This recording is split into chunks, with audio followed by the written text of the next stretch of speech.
Hello my dear friends, कैसे हो आप लोग। उम्मीद करता हूँ आप लोग अच्छे और स्वस्थ होंगे। आज के इस वीडियो में हम लोग बिहार पुलिस कांस्टेबल एग्जाम 16 जून 2019 के शिफ्ट में गणित से पूछे गए सभी प्रश्न को 5 सेकेंड में सॉल्व करने का सबसे बेहतरीन कॉन्सेप्ट को जानेंगे। आज का ये क्लास प्रीवियस ईयर क्वेश्चन का 7वां प्रैक्टिस क्लास है। अगर आपने इससे पहले के क्लास को नहीं देखे हैं तो डिस्क्रिप्शन में लिंक दिया गया, उस लिंक पे क्लिक करके उस क्लास को भी देख लीजिए। तो आइए हम लोग आज के क्लास को शुरू करते हैं। पहला क्वेश्चन है 9, 10, 12, 15 से पूर्णतः विभाजित होने वाली सबसे छोटी पूर्ण संख्या क्या होगी। क्वेश्चन में कहा गया है सबसे छोटी संख्या क्या होगी, यानी इस संख्या का आपको निकालना है एलसीएम। इन संख्या का एलसीएम निकालने के बाद क्या आएगा, एलसीएम निकालने के बाद जो भी वैल्यू आएगा वो हो जाएगा इस क्वेश्चन का सही आंसर। आप लोग इसका एलसीएम निकाल करके देख लीजिएगा। यहाँ पे हम लोग समझते हैं इस क्वेश्चन को 5 सेकेंड में कैसे सॉल्व कर सकते हैं। यहाँ पे देखिए पहला संख्या दिया गया है 9, तो इन संख्या का एलसीएम जो भी आएगा वो संख्या पूरी तरह से 9 से कटना चाहिए। और 9 का डिविजिबिलिटी रूल क्या है, 9 का डिविजिबिलिटी रूल है अगर संख्या का योग, समझिएगा, अगर संख्या का योग 9 से कट रहा है तो ही वो संख्या पूरी तरह से 9 से कटेगा। जैसे समझिएगा ऑप्शन ए में आपको दिया गया है 800, इसके डिजिट को जोड़िए। इसका डिजिट है 8, इसके बाद है 0, इसके बाद है 0। इन तीनों को जोड़ेंगे कितना आ जाएगा, 8 आ जाएगा। ये संख्या 9 से पूरी तरह से नहीं कटेगा, इसलिए ऑप्शन नंबर ए हो जाएगा गलत। ऑप्शन बी को चेक कीजिए। यहाँ पे आपको दिया गया है 1200, तो इसमें डिजिट है 1, इसके बाद डिजिट है 2। इन दोनों डिजिट को जोड़ेंगे कितना आ जाएगा, 3 आ जाएगा। ये भी संख्या पूरी तरह से 9 से नहीं कटेगा, इसलिए ऑप्शन नंबर बी भी हो जाएगा गलत। ऑप्शन सी में आपको दिया गया 180, इसके डिजिट को जोड़ने के बाद क्या आ जाएगा, 1 प्लस का 8 करेंगे, संख्या आ जाएगा 9।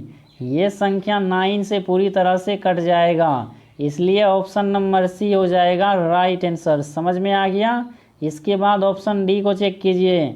यहाँ पे आपको दिया गया है 1000, तो 1000 में डिजिट है 1, इसके बाद है 0, तो इसको जोड़ने के बाद क्या आ जाएगा, इसको जोड़ने के बाद आ जाएगा 1।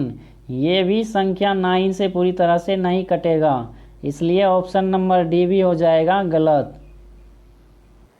अगला क्वेश्चन है दो संख्याओं का अंतर 26 है तथा बड़ी संख्या छोटी संख्या की 3 गुनी है, तो बड़ी संख्या क्या है। सिंपल क्वेश्चन है, समझिएगा।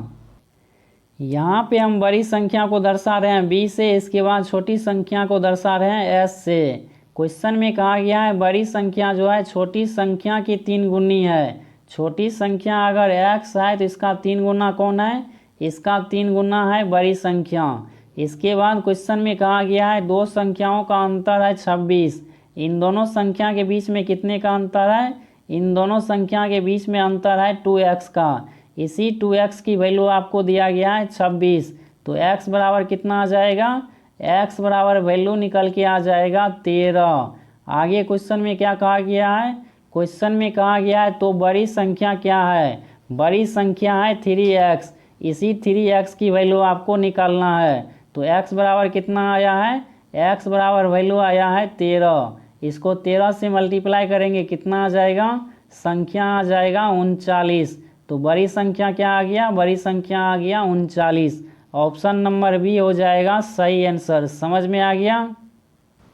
अगला क्वेश्चन है एक 400 ग्राम मिश्रण में 30% जस्ता, 45% लोहा तथा शेष तांबा है, तो 400 ग्राम मिश्रण में तांबा कितना ग्राम होगा। बहुत ही सिंपल क्वेश्चन है, समझिएगा। यहाँ पे देखिए इस मिश्रण में 30% क्या है, इस मिश्रण में 30% है जास्ता। जास्ता कितना परसेंट है, जास्ता है 30%। इसके बाद 45% इस मिश्रण में है लोहा। प्लस का 45 करेंगे कितना परसेंट हो जाएगा, 30 प्लस 45 करेंगे आ जाएगा संख्या 75%। इसका मतलब 25% इसमें क्या है, इसमें 25% होगा तांबा। तांबा का परसेंटेज कितना आ गया, तांबा का परसेंटेज आ गया इस मिश्रण में 25। इसके बाद क्वेश्चन में क्या कहा गया है, क्वेश्चन में कहा गया है तो 400 ग्राम मिश्रण में तांबा कितना ग्राम होगा। सिंपल आपको 400 ग्राम का 25% निकालना है। 400 ग्राम का 25%, परसेंटेज हटाएंगे नीचे आ जाएगा 100। 00 से 00 कट जाएगा, 4 को 25 से मल्टीप्लाई करेंगे कितना आ जाएगा, 100 ग्राम आ जाएगा तांबा। तो कौन सा ऑप्शन में आपको दिया गया है 100 ग्राम, ऑप्शन नंबर बी में दिया गया है, जो हो जाएगा इस क्वेश्चन का सही आंसर। समझ में आ गया। अगला क्वेश्चन है प्रॉफिट एंड लॉस का क्वेश्चन है। एक व्यक्ति 40 रुपए के 10 खिलौने के दर से खरीदा और 48 रुपए के 8 खिलौने के दर से बेचा, तो लाभ परसेंट कितना होगा। बहुत ही सिंपल क्वेश्चन है, समझिएगा। यहाँ पे देखिए 40 रुपया में कितना खिलौना खरीदा गया है, 40 रुपया में 10 खिलौना खरीदा गया है। इसको इस तरह से लिखना है, 40 रुपया में 10 खिलौना खरीदा गया है। इसके बाद क्वेश्चन में कहा गया है 48 रुपया में 8 खिलौने के दर से बेचा गया है। 48 रुपया में कितना खिलौना बेचा गया है, 48 रुपया में 8 खिलौना बेचा गया है। इसके बाद आपको करना है यहाँ पे क्रॉस मल्टीप्लिकेशन। क्रॉस मल्टीप्लिकेशन कीजिए, 40 को 8 से मल्टीप्लाई करेंगे कितना आ जाएगा, इन दोनों को जब मल्टीप्लाई करेंगे संख्या आ जाएगा 320, 320 आ जाएगा यहाँ पे। इसके बाद 48 गुना 10 कीजिए कितना आ जाएगा, इन दोनों को मल्टीप्लाई करने के बाद आ जाएगा 480 रुपया। इसके बाद समझिएगा 320 रुपया में किसी वस्तु को खरीदा जाता है, इसके बाद उसी वस्तु को 480 रुपया में बेचा जाता है। तो यहाँ पे प्रॉफिट कितना हो रहा है, यहाँ पे प्रॉफिट हो रहा है 160 रुपया का। और प्रॉफिट परसेंटेज हमेशा निकाला जाता है कॉस्ट प्राइस पे। तो सीपी आपको दिया गया है 320, तो 320 आ जाएगा नीचे। परसेंटेज लगाने के लिए 100 से करना पड़ेगा मल्टीप्लाई। इसके बाद जो कट रहा है उसको काटिए, 160 से कट जाएगा 320 दो बार में, 2 से कट जाएगा 150 बार में। तो कितना परसेंटेज आ गया प्रॉफिट, प्रॉफिट आ गया 50%।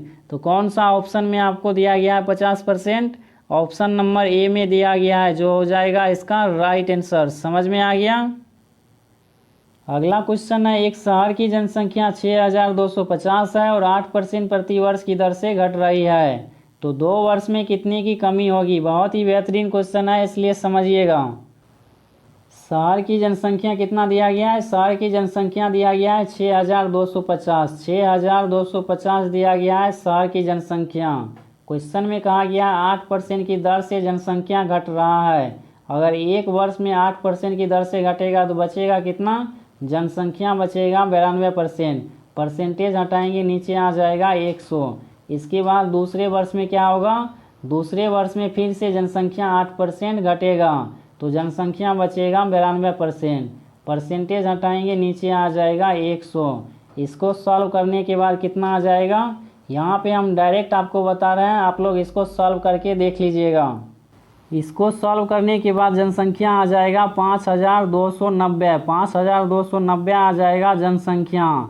2 वर्ष में 8% की दर से जनसंख्या घटने के बाद। क्वेश्चन में कहा क्या गया है, क्वेश्चन में कहा गया है 2 वर्ष में कितनी की कमी होगी। पहले जनसंख्या था 6250, अब कितना है, अब जनसंख्या है 5290। तो इन दोनों जनसंख्या के बीच में कितने की कमी है, इन दोनों जनसंख्या के बीच में कमी है 960 की। यही आपसे पूछा गया है कितने की कमी होगी, तो जनसंख्या में कमी हो जाएगा 960 की। ऑप्शन नंबर डी हो जाएगा राइट आंसर। समझ में आ गया।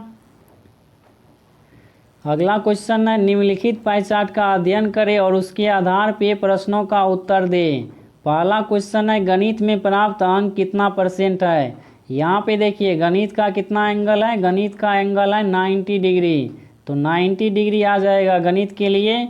इसके बाद आपको पता होनी चाहिए एक सर्कल में टोटल एंगल कितने डिग्री का होता है, एक सर्कल में टोटल एंगल होता है 360 डिग्री का। 360 डिग्री आ जाएगा नीचे। परसेंटेज लगाना है 100 से करना पड़ेगा मल्टीप्लाई। 90 से काटेंगे 360 को तो 4 बार में कट जाएगा, 4 से काटेंगे 100 कितना बार में कट जाएगा, 25 बार में ये कट जाएगा, तो 25% आ जाएगा इसका राइट आंसर। कौन सा ऑप्शन में दिया गया है 25%, ऑप्शन नंबर बी में दिया गया है, जो हो जाएगा करेक्ट आंसर। समझ में आ गया। अगला क्वेश्चन है औसत प्राप्तांक कितना है। यहाँ पे समझिएगा कुल अंक कितना दिया गया है, कुल अंक आपको दिया गया है 450, तो कुल अंक दिया गया है 450। टोटल सब्जेक्ट कितना है, टोटल सब्जेक्ट है यहाँ पे देखिए 1 हो गया, 2 हो गया, इसके बाद 3 हो गया, 4 हो गया, 5 हो गया। टोटल सब्जेक्ट है 5, इसको आपको करना पड़ेगा 5 से डिवाइड, तो कितना आ जाएगा 90 आ जाएगा इसका औसत। ऑप्शन नंबर ए हो जाएगा सही आंसर। अगला क्वेश्चन भी है पाई चार्ट से। क्वेश्चन है 100 अंक किस विषय में प्राप्त हुए हैं, 100 अंक किस विषय में प्राप्त हुए हैं ये पूछा गया है क्वेश्चन में। टोटल अंक कितना है, टोटल अंक है 450, टोटल अंक है 450। पहला ऑप्शन को चेक कीजिए यहाँ पे, हिंदी में कितना डिग्री का एंगल बन रहा है, हिंदी में एंगल बन रहा है 80 डिग्री का, तो 80 डिग्री आ जाएगा ऊपर। टोटल एंगल होता है 360 डिग्री, तो 360 डिग्री आ जाएगा नीचे। इसको सॉल्व कीजिए, 0 से 0 कट जाएगा, 9 से काटेंगे 5 बार में ये कट जाएगा, और 36 कट जाएगा 4 बार में। 4 से काटेंगे 80 कितना बार में कट जाएगा, 20 बार में कट जाएगा। 5 को 20 से मल्टीप्लाई करेंगे तो कितना आ जाएगा, 100 आ जाएगा।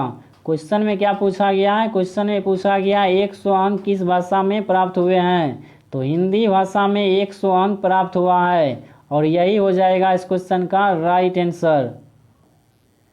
अगला क्वेश्चन है एक समद्विबाहु समकोण त्रिभुज का क्षेत्रफल 200 सेंटीमीटर स्क्वायर है, तो इसका विकर्ण कितना होगा। इस भुजा की लंबाई पूछा गया है क्वेश्चन में कितना होगा। इसको निकालने के लिए आपको समझना होगा समद्विबाहु त्रिभुज को। समझिएगा, समद्विबाहु त्रिभुज होने के लिए एक एंगल 90 डिग्री का होना चाहिए, इसके बाद दो भुजा बराबर होनी चाहिए, इन दोनों भुजा की लंबाई बराबर होनी चाहिए। यहाँ पे इस भुजा की लंबाई को मानते हैं x, तो इस भुजा की लंबाई क्या हो जाएगा, इसकी भी लंबाई हो जाएगा x। इसके बाद क्वेश्चन में क्या कहा गया है, इसके बाद क्वेश्चन में कहा गया है त्रिभुज का क्षेत्रफल 200 सेंटीमीटर स्क्वायर है, तो त्रिभुज का क्षेत्रफल आपको पता होनी चाहिए। इसका क्षेत्रफल होता है 1/2, इसके बाद आधार गुना ऊंचाई, तो यहाँ पे देखिए 1/2 आ जाएगा। आधार क्या है, इसका आधार है x, तो आधार के जगह पे x आ जाएगा। इसके बाद ऊंचाई क्या है, इसका ऊंचाई है x, ऊंचाई भी है x, और त्रिभुज का क्षेत्रफल के बराबर में कितना दिया गया है वैल्यू, बराबर के रूप में वैल्यू दिया गया है 200, तो इसके बराबर में आ जाएगा 200। इसके बाद देखिए x को x से मल्टीप्लाई करेंगे कितना आ जाएगा, यहाँ से आ जाएगा x²। इसके बाद 2 को मल्टीप्लाई कीजिए 200 के साथ में कितना आ जाएगा, इन दोनों को मल्टीप्लाई करने के बाद आ जाएगा 400। स्क्वायर हटाएंगे इस साइड क्या आ जाएगा, रूट आ जाएगा। x बराबर वैल्यू कितना आ जाएगा, वैल्यू आ जाएगा 20 सेंटीमीटर। इस भुजा की लंबाई क्या आ गया, इसकी लंबाई आ गया 20 सेंटीमीटर, तो इसकी भी लंबाई हो जाएगा 20 सेंटीमीटर। आपसे पूछा गया इस भुजा की लंबाई, तो इस भुजा की लंबाई हो जाएगा 20√2, यानी √2 गुना हो जाएगा इसकी लंबाई। ऑप्शन नंबर बी हो जाएगा राइट आंसर। समझ में आ गया, ये तो हो गया डायरेक्ट। अब आपको सिखा रहे हैं बेसिक से कैसे निकालना है इस भुजा की लंबाई। समझिएगा, इस भुजा की लंबाई क्या आया है, इस भुजा की लंबाई आया है 20। इसके बाद इस भुजा की लंबाई कितना है, इसकी भी लंबाई है 20, और आपको इस भुजा की लंबाई निकालना है। इसके लिए आपको क्या करना है समझिएगा, BC आपको निकालना है। इसके लिए करना होगा आधार का स्क्वायर, आधार दिया गया है 20, तो इसका कीजिए स्क्वायर। इसके बाद करना होगा इस भुजा का स्क्वायर, ये भुजा भी आपको दिया गया है 20, इसके ऊपर लगाना है आपको रूट। 20 का स्क्वायर कितना आ जाएगा, 400 आ जाएगा। इसके बाद 20 का स्क्वायर करेंगे कितना आ जाएगा, 400 आ जाएगा। इसके ऊपर क्या है, इसके ऊपर है रूट। 400 प्लस का 400 जोड़ेंगे कितना आ जाएगा, संख्या आ जाएगा जोड़ने के बाद 800। इसके ऊपर है रूट, रूट से बाहर निकालेंगे कितना आ जाएगा, 20√2 आ जाएगा BC की लंबाई, 20√2 आ जाएगा BC की लंबाई। समझ में आ गया किस तरह से निकालना है। ऑप्शन नंबर बी में आपको दिया गया है 20√2। अगला क्वेश्चन है 83 से पूर्णतः विभाजित 6 अंक की सबसे बड़ी संख्या क्या है, तो 6 अंकों की सबसे बड़ी संख्या क्या हो जाएगा, 6 अंकों की सबसे बड़ी संख्या हो जाएगा 6 × 9, 2 हो गया, 3 हो गया, 4 हो गया, 5 हो गया, 6 हो गया। ये हो जाएगा 6 अंकों की सबसे बड़ी संख्या। लेकिन क्वेश्चन में कहा गया 83 से पूर्णतः विभाजित होनी चाहिए, तो 83 से आपको कर देना है डिवाइड।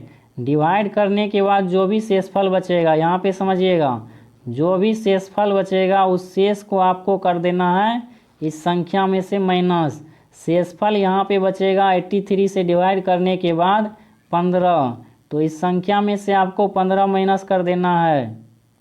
माइनस करने के बाद संख्या आ जाएगा 999, इसके बाद एक 9 और आएगा, इसके बाद आ जाएगा 84।